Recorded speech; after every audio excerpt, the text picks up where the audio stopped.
So the thing that you think you're focusing on, you keep quitting to start something else that you think is the idea, and it's just a cycle. It's a cycle. We know that discipline is what we need. And yet, even with that, even though everybody knows discipline is what we need, it can still be difficult for people to process. He said, whatever you can do or dream you can do, begin it.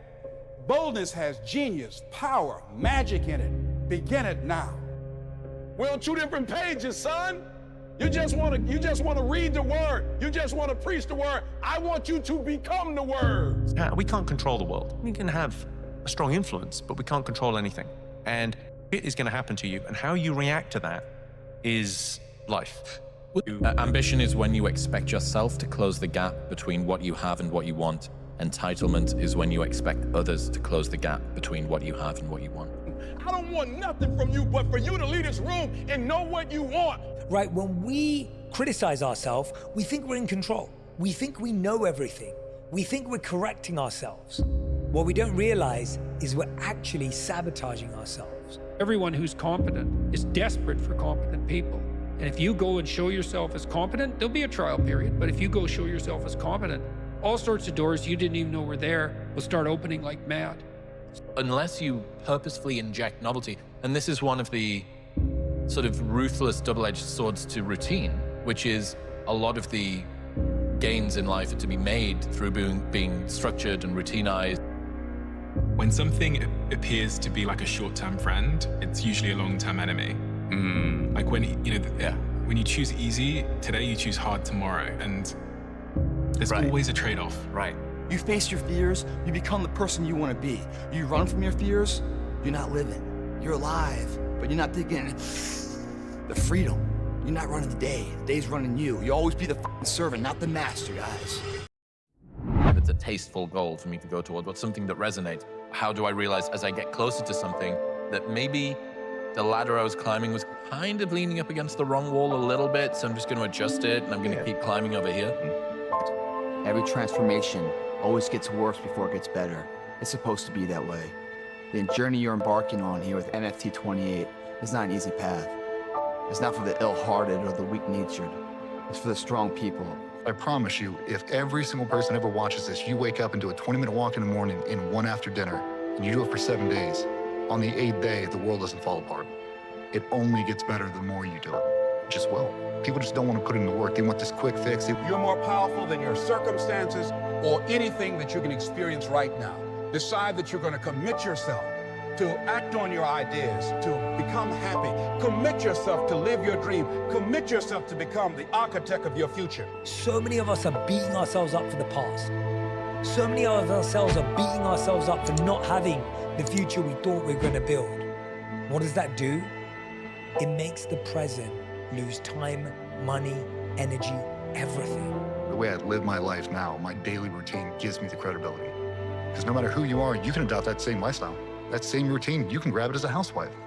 You can wake up early and go out and do a 20-minute walk every single morning before your kids wake up. You're just refusing to do it. It's kind of like investing. Like, everyone's afraid of losing money when they invest, but the only guaranteed investment that doesn't work is never investing to begin with. And so it's like they take the long failure rather than the short one, right? I mean, it's what it is, right? You just fail long. Forgiving yourself makes you more focused. Forgiving yourself allows you to move forward. Resenting yourself holds you back. Criticizing yourself demotivates you. 5th grade, my sister was going into high school and she was a good softball pitcher.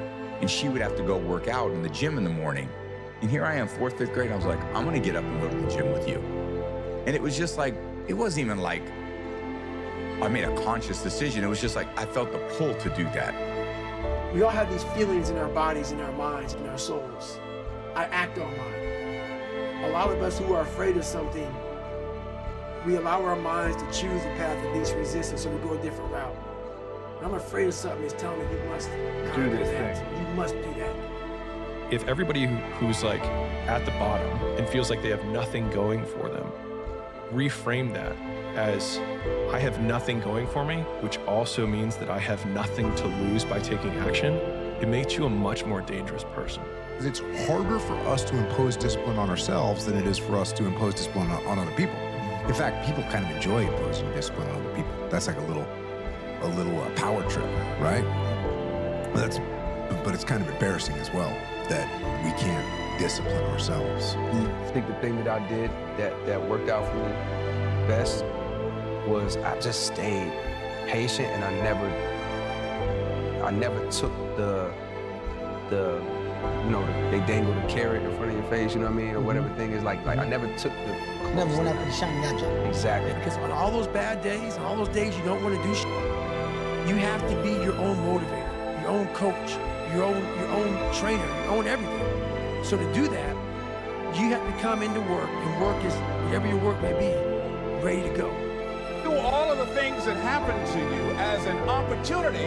Now you're taking it from a different perspective. Now you become an active force in your life. Now you are the one, rather than running from things as they begin to change, you become a change driver because you know that you've got the power within you to make the difference. Maybe it takes me a week to go, dude, now do you finally realize that, of course you weren't going to get perfection, but you got so much more out of it because you went for perfection. Yeah. So be pleased with reality because you got a good grade on it, man. That was good. That piece of art wouldn't have been that true. You show up, then you have a chance. If you don't show up, the outcome's simple. Never there, like an audition. If you show up to the audition, there's a chance you might get the part. If you're too scared to show up and you sit back at home, wondering what if and everything else, no one in hell is gonna call you an opportunity because you weren't present. The winners always show up. They're willing to lose in order to gain. No, you clearly don't know who you're talking to, so let me clue you in. I am not in danger, Skylar. I am the danger. A guy opens his door and gets shot, and you think that of me? No. I am the one who knocks. The physical standard is not what they need to meet. It's a mental standard you must meet in life. So going back to when I was sick, I was hitting the physical standards. I wasn't meeting the mental standard. The mental standard is you must know how far you've come. Imagine a top tennis player keeps berating themselves after every missed shot. Instead of focusing, they actually are just beating themselves up about the last point. That self-criticism that they thought would motivate them actually destroys their rhythm. You don't start things and not finish them. You don't quit. There's nothing that comes out of quitting besides knowing that you didn't finish. We finish everything. You start it, finish it. If you're gonna do it to try and be the best. Yeah, well, that's part of resilience. It's right. Like, look, you're not going to win it. You're not going to score on every shot. Right. Doesn't mean you shouldn't take the shots. Doesn't mean you shouldn't try to hit the goal. But part of being able to continue to take shots is to have the strength of character to tolerate the fact that in that instance you weren't on top. Oh man, I'm afraid of doing this. And I'm like, no, I'm not. I'm afraid of what this person's gonna think about me. Because if I were to be able to fail in quiet, in complete isolation, then I wouldn't care. And then I think, well, what if I don't succeed in public? What do they think then? Nothing, right? They don't think about me at all. You realigned yourself to you.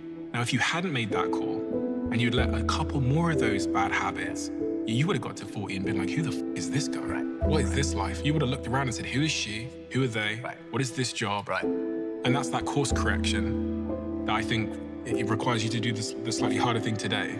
The reality of mankind, the reality of the world, and the reality of truth is that the most dangerous man in the room is never, ever, ever the loudest man in the room.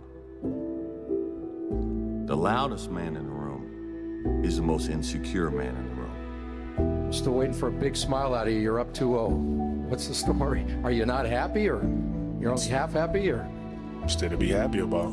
You're up 2-0. Job's not finished. Job finished? I don't think so. Okay. Discipline wins wars, and not just the wars, the actual wars that are fought on the battlefield, but also the wars that are fought in your head every day. Discipline is required in order to achieve victory. Discipline is required in order to achieve sort of life lesson.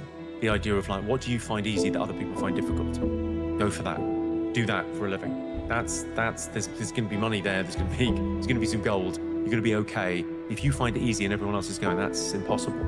So you're standing up in front of people being funny, I find very easy. Like these kind of conversations, you slightly second guess yourself.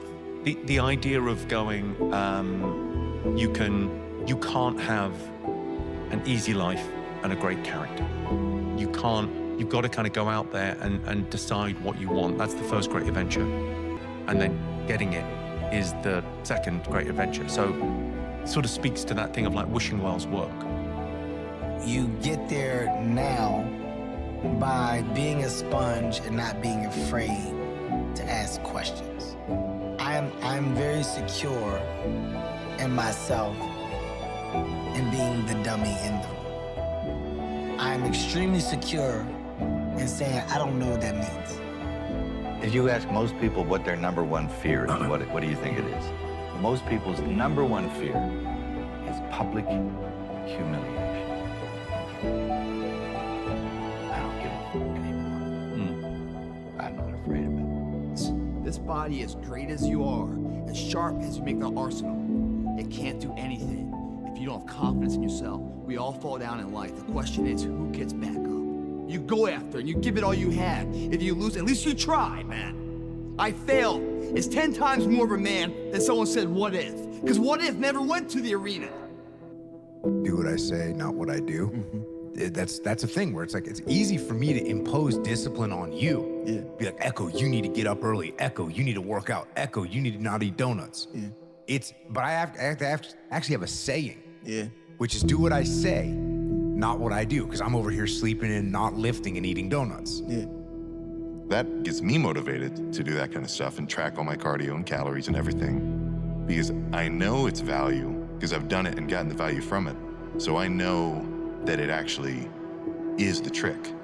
But if you've never done it, you don't have that proof, and it's always a what if, and that's everything. Like that's honestly, that's the at least stateside, that's you're kind of programmed to do that. Middle school, high school, okay, you have to go to college to get this job to do this.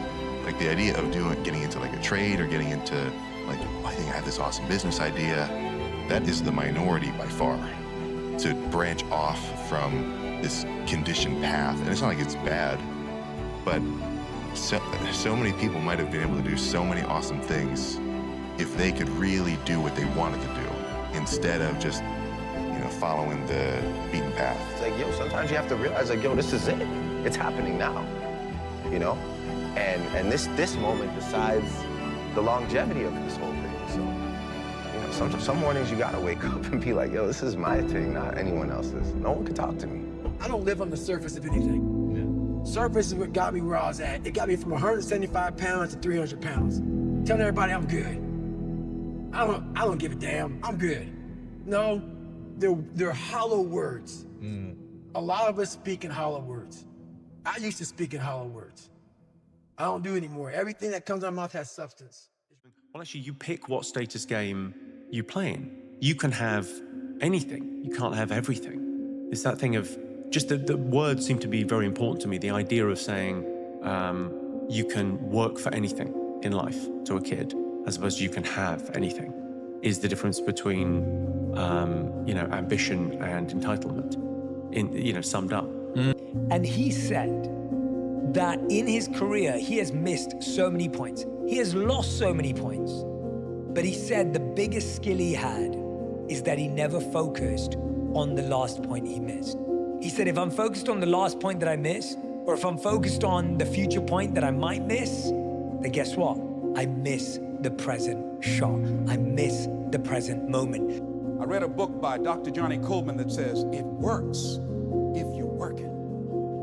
And as you begin to look at your life, decide that you're gonna start working on that dream. You're gonna work and nurture that idea. Now, there will be people that will criticize you. There will be people that won't see it for you. But I say to you, don't let them turn you around. I just want you to have accountability. I've accounted for all my failures, all my successes, and everything else in between, and I'll show them exactly what happens when you do it wrong. I think that's what a lot of people like the most about it is I will tell you all my deepest, darkest secrets because you're going to learn a lot more from those than you are about climbing Everest. Right? Like everybody wants to see the picture at the top of the mountain. They don't want to hear about, how many Sherpas you lost on the way to the top. They don't want to hear about that. You got 200 5-minute chunks, and they repeat. A lot of them repeat.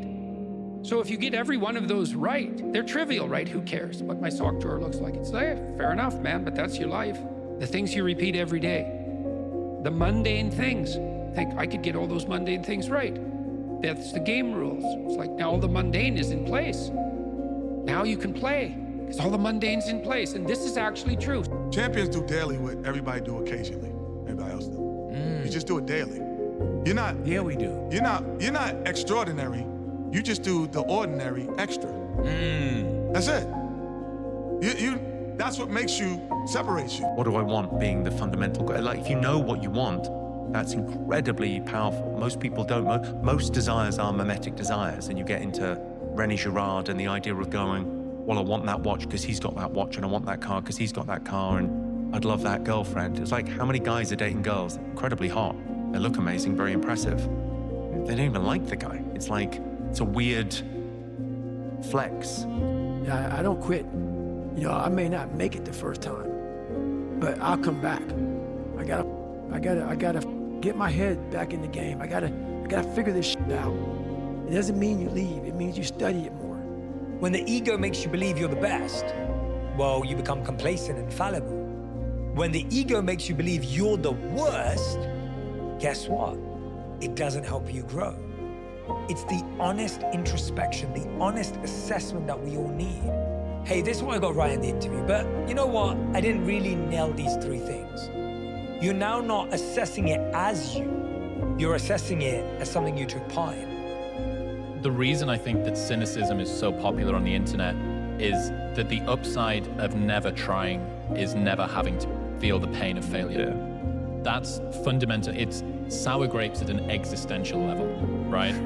It is a cynicism safety blanket. It is protecting you from ever having to feel the downside of anything. I will assure my own failure in private so that I never have to face my failure in public. You take a picture of yourself on day one, you put it on the mirror. That's who I'll never be again. That's day one. Say goodbye to him. Behind that picture, you write down your weight, your height, all your information, your body fat. Tape measures around your arms, your waist, your thigh. Record where you've been. Because when the struggle gets hard and you feel like you're not going anywhere, you go back to that day one and remeasure, go, it's working. How about them apples, man? I'm on set, I'm on path, I'm actually achieving something. It gives you confidence to continue the journey. We go left and we wonder why we haven't fulfilled something in our lives. It's because we continue to take the journey that is mapped out. And how I look at it is I talk in life like a lot of us in life want to take the 4-lane highway that has road maps and all this other stuff on it, man. It tells you where to go, gas stations. The next 10 miles up, you can see a McDonald's, a Cracker Barrel. It's the easy route. Very few of us want to go to the right side. And they think that doing more things is increasing the probability of success. 1000%, where it's the opposite. It's the opposite. It's the thing that you actually thought of that you are going to put 100% of your mind and focus into to complete. And then after that, you're able to pick it apart and take the good, the bad, the whatever, and either restart that thing again to improve it, or make a decision to do something else, but you finished.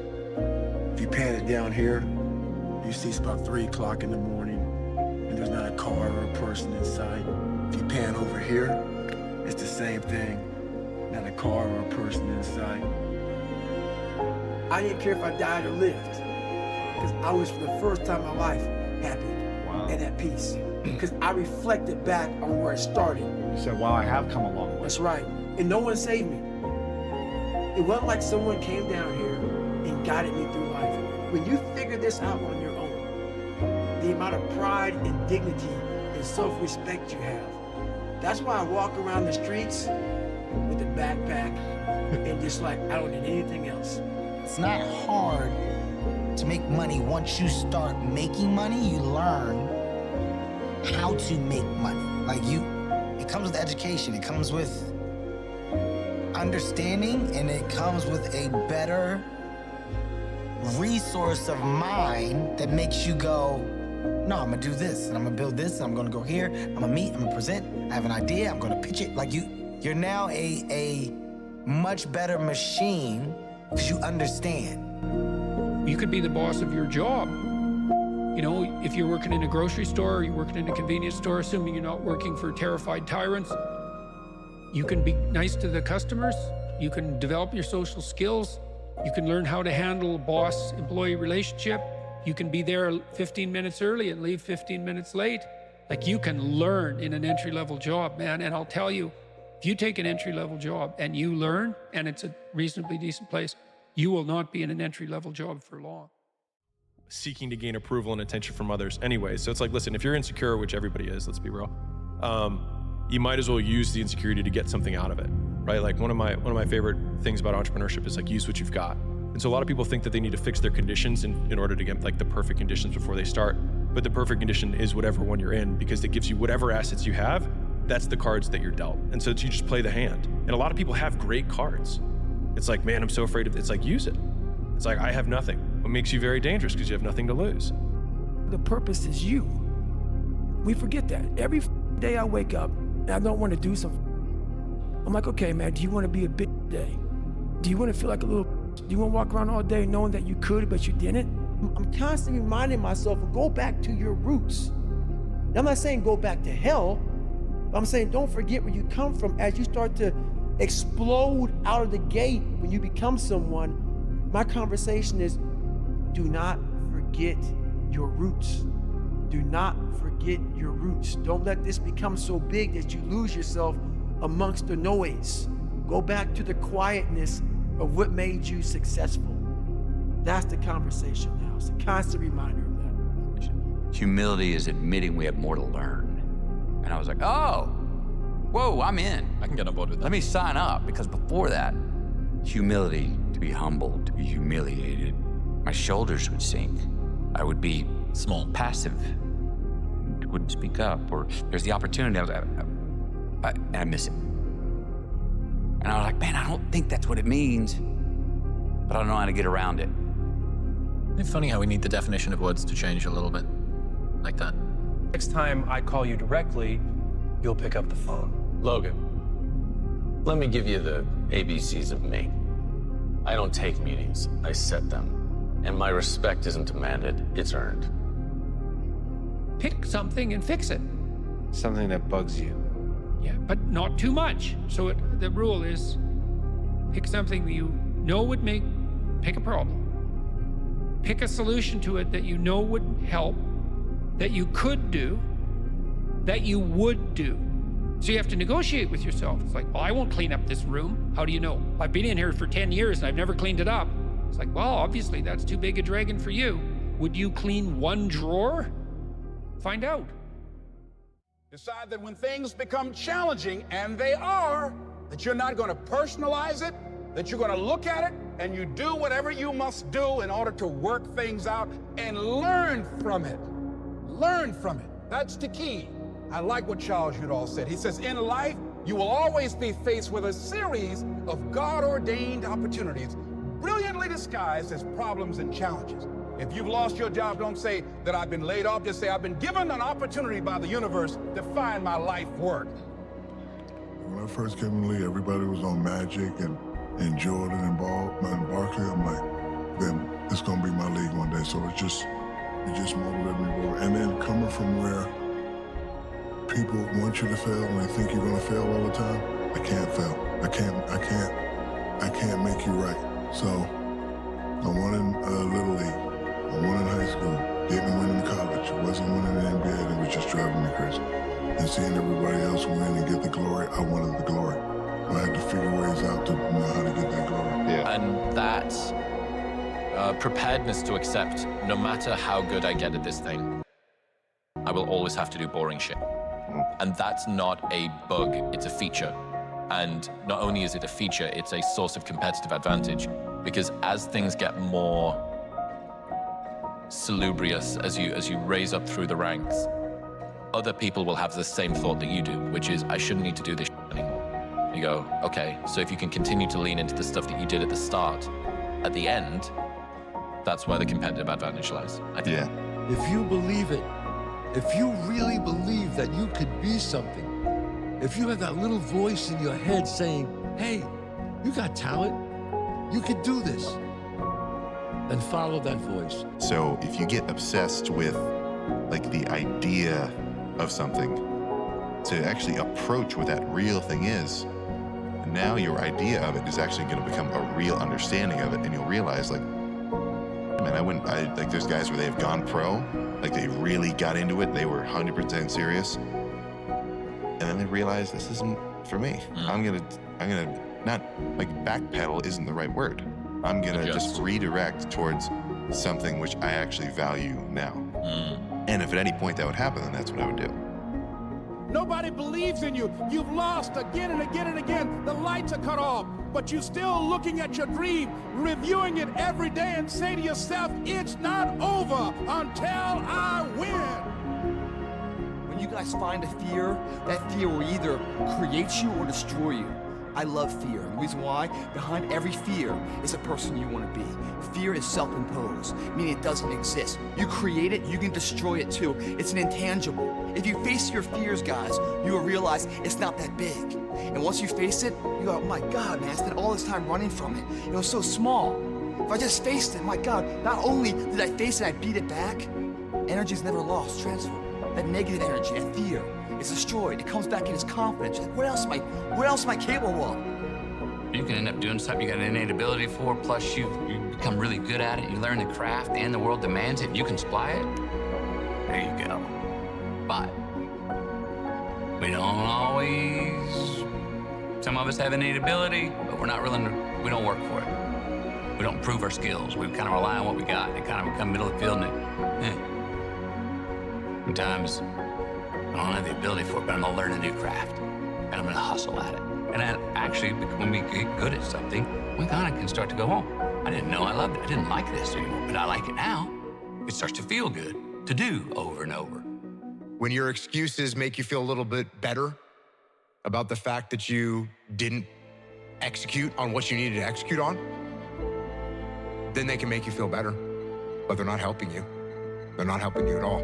If it's not going your way, go somewhere else. And I'm like, it's not really, that's not the path to success. Because like, you're going up against a tough team in the NBA final, you can't go around that team, you got to go through them. But like, if you've gone around your whole life looking for something easy, and then all of a sudden you got to go through, you don't even know what to do. You can't even develop that resilience, that perseverance within yourself. So everything should be like that aspect of it. Go through it, challenge yourself, and then fail. Try that's hard. Like, go outside of your comfort zone. Try things that you know you're not going to be good at. Put the time and effort to be better at it, and then see yourself improve so you gain this sense of self-confidence within yourself. It's an amazing thing about passion. If you love something, if you have a strong passion for something, you would go to the extreme to try to understand or try to get it. You'd rather shoot for an A and make a C. It's rather better than shooting for a C and making an F. Now, so go for perfection. Reality always comes in under it. But in that moment, when you see the inevitable reality, the outcome, the result, how quickly can we go, okay, but I got so much more out of it. Job, the person, myself, because I went for perfection. Than if I'd have just gone for, nah, dude, just pass class. I woke up. Everybody else is because I woke up. That's how I looked at it. You all had a chance until I woke up. It's today's mine. That's just what it is. You have no idea how great you really are, because you are using such minimal of what you have. And if people can learn to focus, this is what's possible. What's the difference between the guys who are elite and the guys that are world champions? And he said it's the world champions that are prepared to do the most boring work with the least amount of complaining. And I just really like that idea, because especially as things become more successful, and this is like a really unpopular talking point on the internet, because everybody wants to hear the 0 to 1, not the 50 to 55 or 80 to 85 or 95 to 96. They don't want to hear about the top end stuff because it sounds more exclusionary, right? Because by definition, most people are on the come up as opposed to closer to the top. But I think it's important to give people an idea of what are the pitfalls that are coming up for you. Like, actually, the bigger I've gotten, the more I've started to be content with the size that I already am, where I used to imagine 300-pound Sam Sulek. I'm like, yeah, once I get to 300, that'll start to be. But it's something where when you actually get to a different position, just over time and like through progress, you're gonna have a different perception of like what you actually want. Because even though you may have reached that level from having a certain goal, now you're a completely different person with different circumstances. And as good as that goal may have been to motivate you in the beginning, sometimes that can change. Yeah, dude, that's and such it's not a giving up, it's just you've gotten a better perspective and now you know more to make a better decision. Your biggest enemy is you. My whole book is about you battling yourself. People don't understand it's you against you. The only person that gets in your way is you. Nobody else. It's you. I mean, the value for me, it was self. But the value of self and understanding of how to truly control and operate that and navigate that correctly, that's a world of its own. So the bigger that the star gets, the brighter that the star shines. If you are paying attention, it's only positioning you to go in places where people say, oh my God, I know you. And where you can shake a hand, but the interest of just knowing you because of the place from the star, it allows a moment for the conversation of, so what is it that you do? He says, until one is committed, there is hesitancy, the chance to draw back, always ineffectiveness. See, until you are willing to jump out there. Somebody asked me, how do I do that? I said, no. You don't need any answers now. You need to make the commitment. Once you make a commitment, then life will give you some answers. You can't decide just gonna sit on the side of the pool and just stick your toe in. No, you've got to be willing to make the leap. Most people don't want to do that. They want to sit on the side and say, tell me, is it cold out there? Is it rough out there? Come on out and see. See, no, you want to decide to make that commitment, because then that's when you become involved in the learning process. He said, concerning all acts of initiative and creation, there's one elementary truth, the ignorance of which kills countless ideas and splendid plans, that the moment one commits oneself, then providence moves too. All sorts of things occur to help one that would never have otherwise occurred. Encourage yourself when no one else is clapping. Validate yourself when no one else is noticing. Challenge yourself when no one else is pushing. Forgive yourself when no one else understands. Believe in yourself before anyone else does. Push yourself without punishing yourself. Because if you don't do it, you'll always be waiting for someone else. Strong people did the difficult thing when no one was watching. Strong people did the challenging thing when no one was clapping. Strong people did the hardest thing when it was just in private. Do the hard thing. Do the right thing. And no one's there to notice. And you'll be able to do it brilliantly when they're all watching.